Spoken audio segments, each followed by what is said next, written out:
Everybody, I'm Clinton, I'm Hillary.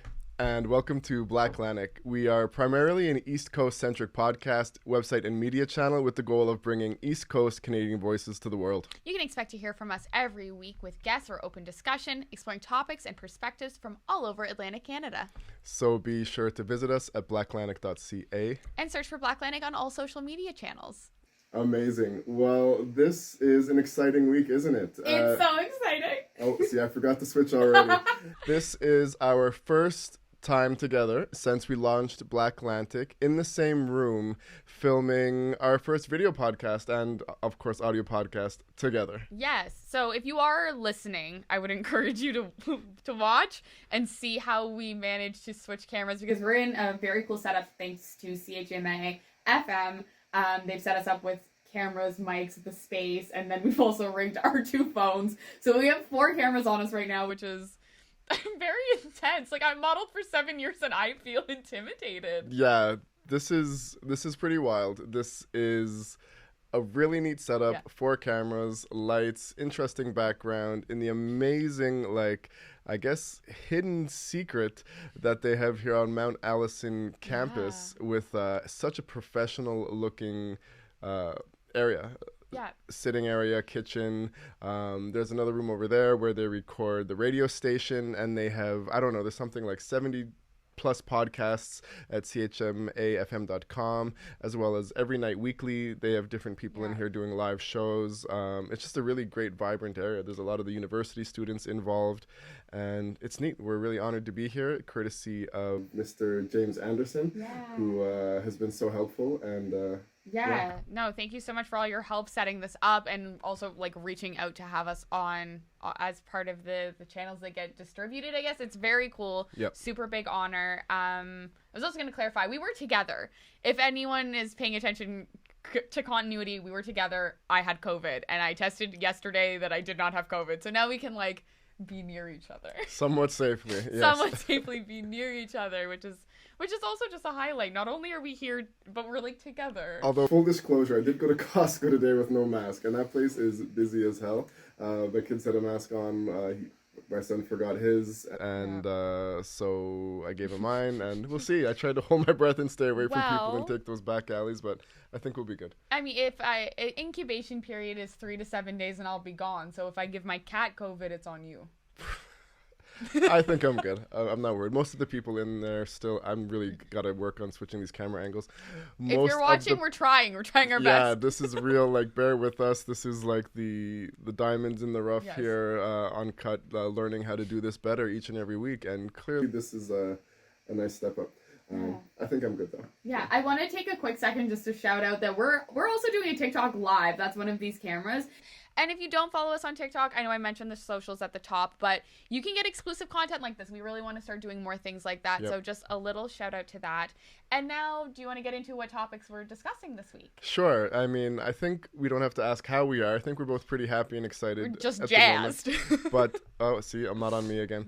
And this week, we are going to be talking about Princess Kate and Prince William's visit to Jamaica and the major faux pas that was. We will also be talking about something more serious, how in 2020 hate crime reports in Nova Scotia increased by about 70%.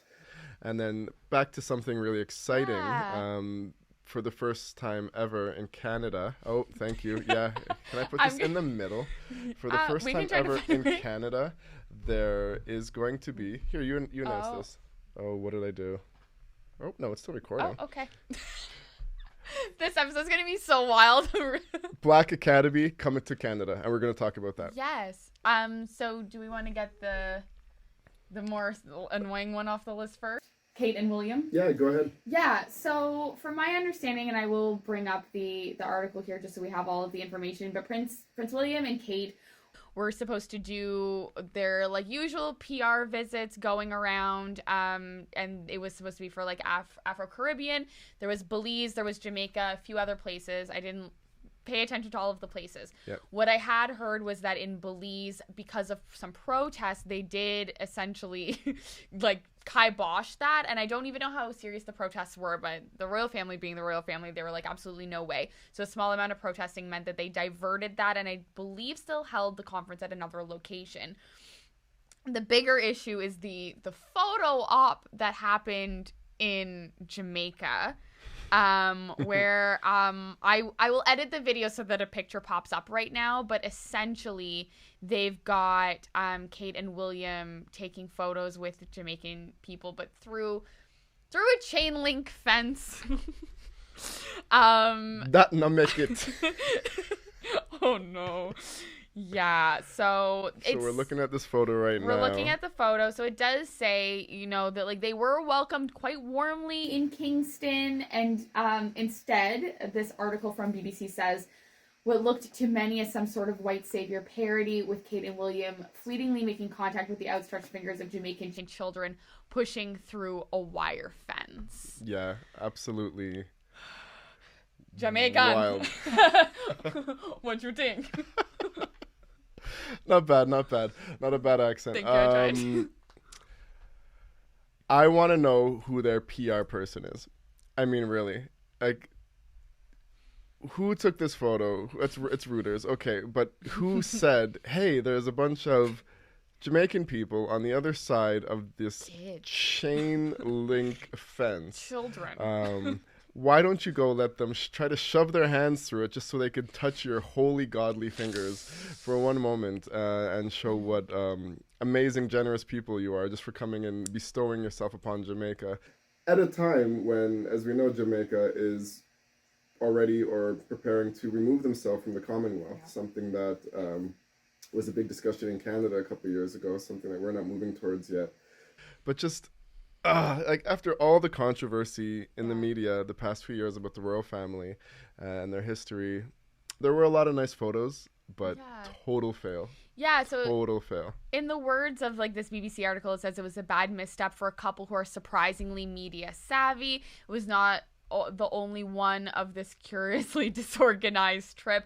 And then there's other photos of them, you know, hitting like the drums that remind me of djembes, but they're probably not a djembe, because I think a djembe is specific to maybe Nigeria and Africa. But there's a few of them participating in culture in a way that's questionable. And of course, if it's not clear, it's questionable because of colonization. Yep. It's questionable because the chain link fence very much exudes chaining literally people up, and slavery, and the fact that we continue to come back to this royal family not taking enough ownership for that behavior, especially in terms of leaving the Commonwealth, because I believe that Commonwealth is a form of white supremacy. It's a family controlling all of these places that they have colonized. Yeah, absolutely. So over here in North America, where slavery in Central America and things like that, slavery was the big caveat of what happened. In other places in the world, it was colonialism. Yeah. It was colonialism. It was the British going, or, you know, not just the British, who else? Spaniards, the French, Germans, even in some instances I found it recently, Syrians in Jamaica having slaves and stuff like that. But going into these other countries, robbing them of their natural resources, toppling their governments, you know, controlling their people, raping their women, and it's just this horrible lasting legacy of colonialism, and I don't think Jamaica wasn't having it. No, they weren't having it. The people were excited to see them, of course. They're gigantic celebrities. But wasn't there, did you mention that when we started this? Weren't you telling me earlier that somewhere they went to Jamaica, they were not welcome in the slightest? It's Belize. Oh. So in Belize, there was an actual protest that caused them to divert. From what I understood, and it's not in this article, I think that the Belize protest was small, but still concerning enough considering the royals, that they weren't even going to entertain maybe 10 people in a football field with some signs. Yeah. Like that's the vibe that I got. Yeah. However, still there's unhappy people, and it does say in this article as well that like Barbados has really taken a stance, especially since the Black Lives Matter movement, about you white people claiming our spaces and claiming our culture. Yep. And that's another place where I think that they were trying to go, but Well, the royal family is just having a lot more misses than hits Yeah. in the past few years. And it's really been, I don't know, a lot of their Yeah. legacy has really been reduced to comedy. It's comedic. And the reason we ended up getting to this conversation is because the queen is slowly abdicating. She's like 93 or 95, and I don't know when she's gonna die or if she's just a robot who's already dead, which is the funny rumor. That's what they said about Prince Philip. That's a whole other too. episode. Oh, That's really? A Okay. conspiracy theorists think that because she just had COVID, so they think she's already died, but due to different PR reasons, they're not saying she's dead yet because the whole world will sort of stop when she dies. There'll be processions and things for days. They have to change all the money. They have to take her face off. And this long explanation to say that they're slowly giving power to Charles until she's dead. Like, they're slowly doing this. And in looking up that's where we got to. I was like, oh yeah, controversy amongst the royals. Wow, interesting theory. I definitely out of the loop. I haven't heard of that one. Yeah. She doesn't move much though. I mean, she's pretty mechanical with all the, what's it called? The face hacking that you can do nowadays. And just simply face dub or whatever? Yeah, there's really professional versions where you can anyone can say anything. You can even animate a photo and get it to sing a song. So absolutely, probably not, but possibly. It's probable, but by and large, I think that just a small sidebar, like Prince Charles is not going to be any different. I don't believe he'll be any more inclusive. The other drama was would what's her face become queen, because technically it's a second marriage, so she gets to be a consort queen, which is like a secondary title. So that's the other controversy. Who does? Kate? Camilla Charles's wife, who he married after Diana. Gotcha. Rest in peace. Yep. Diana. The last thing I was going to say about that was I can't remember. Oh, to the Queen's, to her credit, I guess she had mentioned a couple years ago that she encouraged countries that didn't want to be a part of the Commonwealth to not anymore. I don't know why she would say that. Do you remember this? I don't. She was saying no. She didn't encourage them. She was saying any country that wants to leave the Commonwealth can and should. But isn't there a yada, whole payment? Like, don't you have to pay your way out? Isn't it almost like being in a camp? Great question. I don't know. I thought that through taxes and things we'd have to pay our way to that type of freedom, and that it would be a bigger headache, and that's why we're staying, even though it's clearly there's no benefit. That would make sense. What I heard was that Trudeau didn't want to reopen the Constitution because once you reopen the Constitution for discussion, there are so many other issues that get to be addressed as well. Like with the Quebec and the separation discussion and, I don't know, other rights or laws. Like once you open it for one thing, it gets to be debated and every key point of it can change. And my understanding was that Trudeau didn't want to do that. So, okay. Who knows? Who knows? I always feel weird talking about the royal family. I see them more as a celebrity thing because I don't understand what they really do for our government. So for me, it's it's a fun little topic. We hate colonization and we have fun dissing colonizers. Mm-hmm. But really, to me, they're just celebrities who are on our dollar bills. Some of them. And nowadays, comedic celebrities in a way. Yes. Okay. On to the next. One day I'll tell you why I hate talking about the royal family. Yes, on to the next. What's the next topic? Hate crimes in Nova Scotia. We might as well bring it down 10 notches. Absolutely. Sure. When I'm talking, feel free to control these buttons. Sure. We need the reaction shots and things like that. I'm trying. Exactly. Yeah. Oh, wow. All right. So, on a more serious note, in 2020, in Nova Scotia, our next door neighbor, the reported hate crimes jumped. Depending how you look at it, a staggering 70%. There was a 70% increase in reported hate crimes in Nova Scotia in 2020. I believe the vast majority of them, 41 out of the 55 hate crimes reported, were race-related. I believe something like 13 to 20 of them were black-related, and the other ones had to deal with a lot of other races as well. Yeah.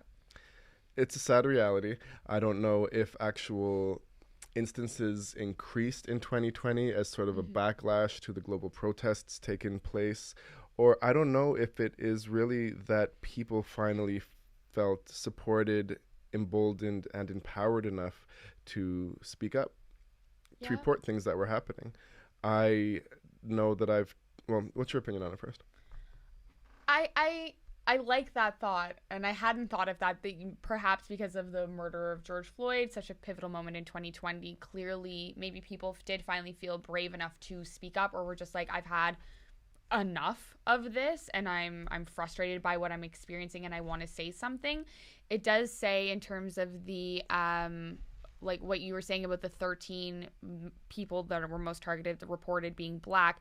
The other ethnicity, there is a chance that it is Asian related crimes due to COVID, which is also another sad reality.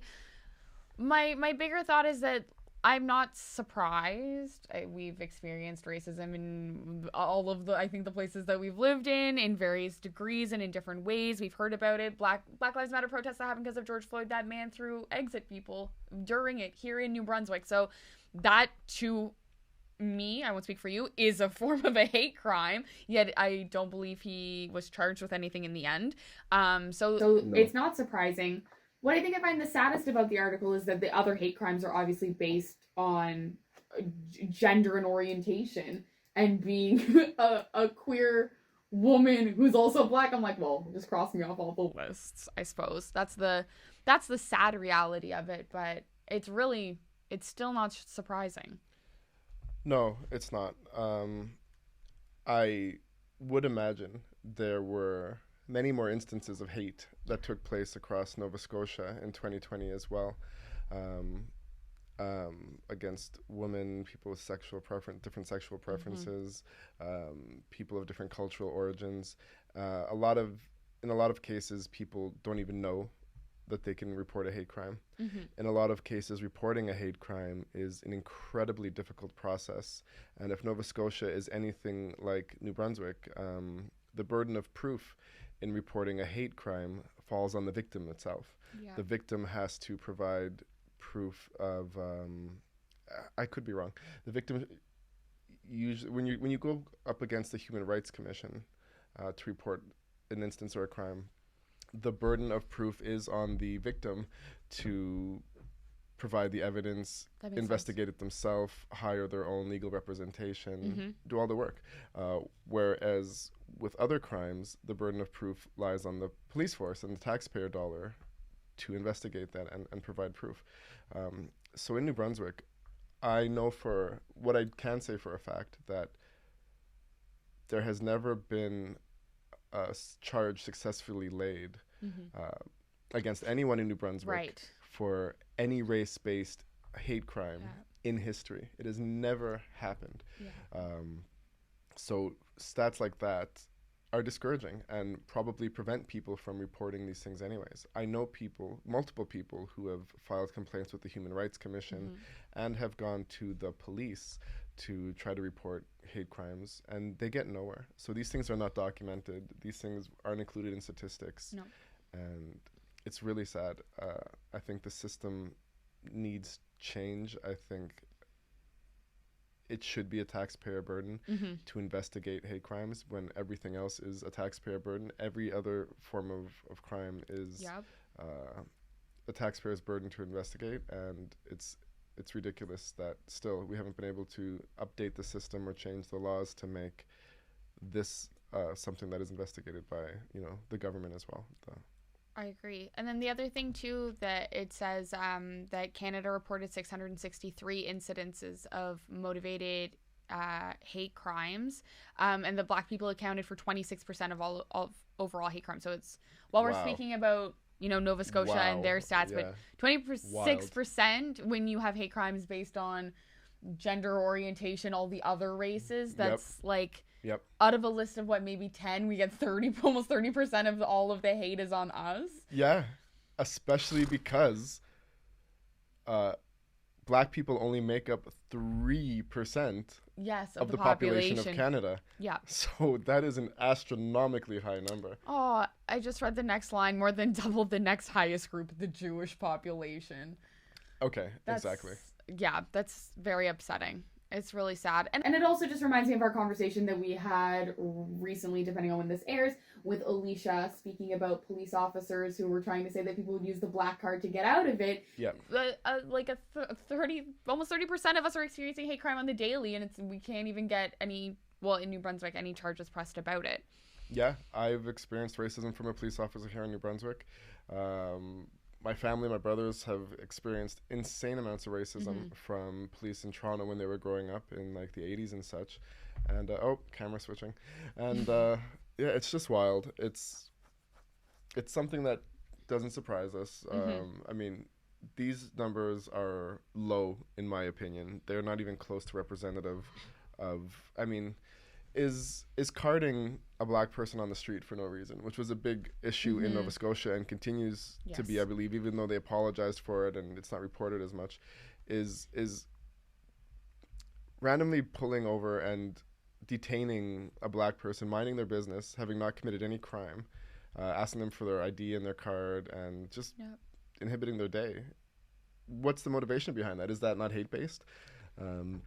How can a police officer do that? An apology is not acceptable. And yeah, you hear about instances like George. You only really hear about instances of, I guess these hate crimes are citizen to citizen. And there's a lot of that. There's a ton of that. But even with police arresting black people, you only hear about it when the person dies. When it's like severe brutality. Beaten into like an inch of their life. Correct. And again, I mean, on a day-to-day basis, I mean, black people experience racism all the time. They're not running to the police station like twice a week to report some kind of ignorance. Even so, like this article says that like Halifax police are going to create a hate crimes unit, and we know here where I currently sit in New Brunswick, there is a commissioner for systemic racism, Manju Varma.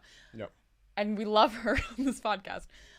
But I will say that like, because of the short-term contract of her work, she cannot take, she can't investigate complaints. And she was suggesting that the one in PEI should. So would Nova Scotia have to get one that investigates these types of complaints to be able to facilitate a hate crimes unit? Because what you bring up is a very valid point, though. Like a lot of our own problems come from police and the people in power. It's hard to report something when you don't trust people because they're the ones often killing you, dismissing you, not assisting you in any way, shape, or form.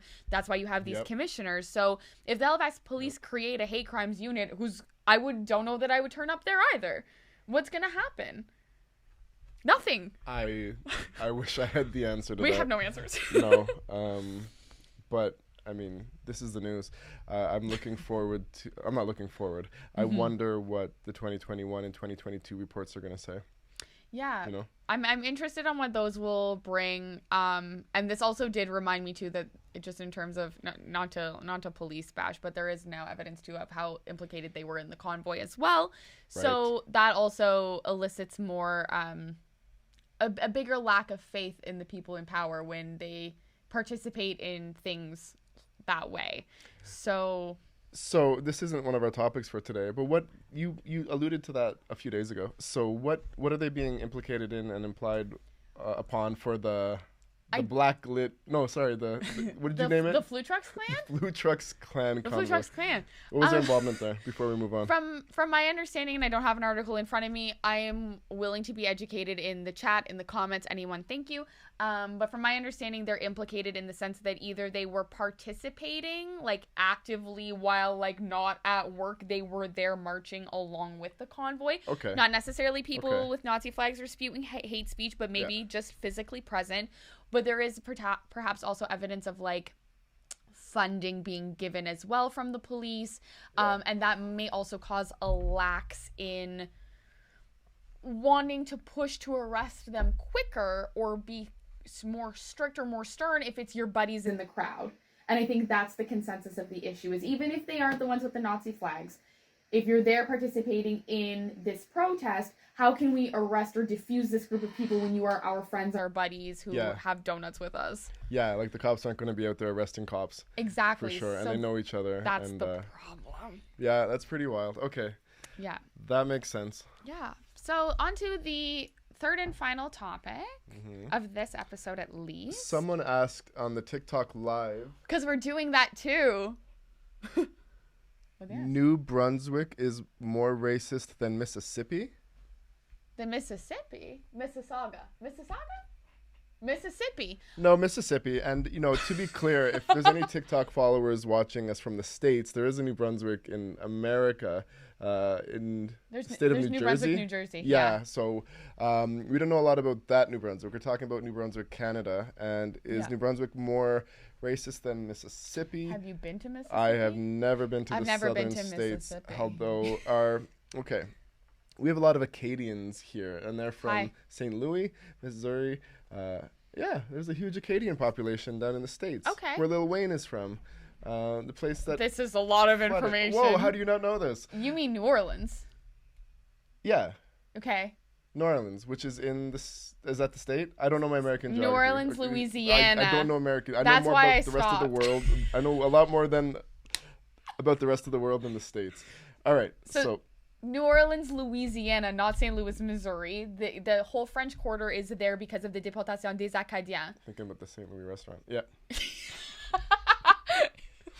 Oh my God. All right. Yes. Anyways, I don't know. I don't know. Like there's evidence that Matt LeBlanc, who was Joey on Friends, is probably Acadian and could be traced back to East Coast Canada. Okay. And you can trace back my Melanson heritage to the first boats that came in 1604. And there's a shared partnership between Memram Cook and a village in like a small little neighborhood in New Orleans, and they actually do like cross-country little visits to each other's places. Yeah. It's really cute. Okay. But Acadians also had slaves, so I'm going to keep it real today. That's all. So, I don't know. We can't compare New Brunswick to Mississippi, but I would say New Brunswick is probably the second most racist province in all of Canada. Second to Alberta. Second to Alberta. Sorry, Alberta. Yep. All right. On to some fun news. Yep. There's going to be a Black Award show. Which is like in partnership with CBC. It's going to be called the Black Academy. It was founded by actors Shamir Anderson and Stephen James to support Black talent. And I, for one, am pretty pumped. Yeah. I really like the idea of this. Yep. So it will air on September 25th on CBC and CBC Gem. It will be their inaugural Legacy Awards. The venue is Drake's History down in the beaches area of Toronto, which if you're around there, I'm around there too, and I'm not in New Brunswick, so hey, that's sort of my neighborhood. Gotcha, yeah. So yeah, they founded it in 2020 to support Black talent, break down barriers of discrimination. My first thought, because they did mention, although I don't see the line here, that they wanted to support, categories including film, television, music, and sports. Who would you nominate? Who do you think will be nominated, and who would you nominate? You didn't know I was going to ask that. How could you put me on the spot like that? Because we're in person. You can bully me about it later. When you brought this up to me, discussing whether or not we should talk about it, so now I got to oust myself, I said, I don't know if we should talk about it, because I don't know if I'm up to date enough on Canadian talent. Okay. Sure. Yeah, so I don't know who I'd nominate because I'm not up to date enough on Canadian talent. I could definitely mention Canadian musicians, but Canadian athletes, Canadian filmmakers, Canadian television actors, other than, I guess, Maestro Fresh West did his 9 seasons on Mr. D. But the reason that this is exciting for me is that this is an opportunity for Canadians and other people around the world to learn who the Canadian makers and shakers are in the industry, and help Canadian Black people get a lot more. I am gonna talk to you about this afterwards. I was gonna suggest what I thought you would say. It's just use this as an opportunity to shout out some of the New Brunswick artists that should be featured, that we know that you've interviewed, that you've spoken to. That's what you. 180. Okay. Gary Weeks. Okay. These are prolific. Yeah. These are first Black people to do things in New Brunswick. Photography exhibit for Gary Weeks. Win a Music NB award for 180, who you interviewed for CBC. Yep. And if they're not on these people's radar, they should be. And that's what I was hoping would happen telepathically. It didn't. No. But it's okay. So who else? There's Vince the Messenger from PEI, who's really good. 180, who just won Music NB's first ever award, awarded to Black people as well. He's up for an ECMA. Yeah. One song of the year. There's Michael J. Fox, who is a really hardworking artist out here in New Brunswick.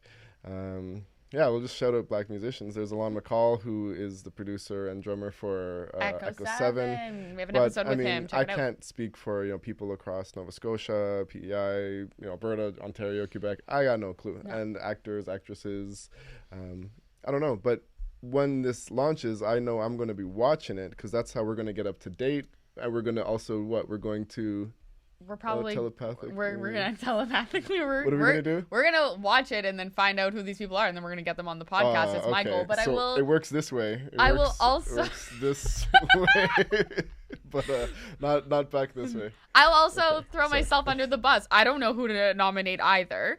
Other than I can think of a few very interesting black actors who have been in Schitt's Creek, and there's one girl who I'm obsessed with. Her name is Clark, and she's in Letterkenny, who I absolutely adore. But in terms of East Coast people, I just hope that the artists that we do have that I find are interesting and doing a lot, I would hate for them to be compared to people in Toronto where there is so many more resources and not get the accolades that they deserve for the location that they are in, because I think New Brunswick artists are killing it in their own respect. So that brings up the discussion of whether or not artists do need to move to Toronto to be successful in Canada, kind of like you got to move to New York or Atlanta or Hollywood to be successful in the States. Do you think an artist, anyone that wants to accomplish anything big in Canada, do you think you have to move to New Brunswick? To move to Toronto? Okay, yeah. I don't think that you should have to. Mm-hmm. I think that you have to figure out a way financially to be able to travel enough to be able to make those things work, but move all the way there, no. I think more resources should be built here to make that a possibility, so that you can create the art and the content that you want to create in the place that you live. I think, Absolutely. More places like Alon's studio, the We Music Studio, is a great place to start exploring those types of avenues so that you're not stuck having to travel. Absolutely. Cool. Well, that was an episode. That was an episode. I think that's it for today. This has been fun. We're not going to edit out all the little bloopers and all the little things. Enjoy it. Okay, I'm not even on my camera.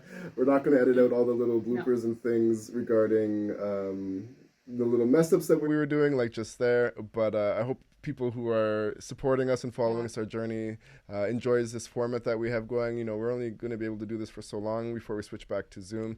But even with that, we'll try to step that up as well.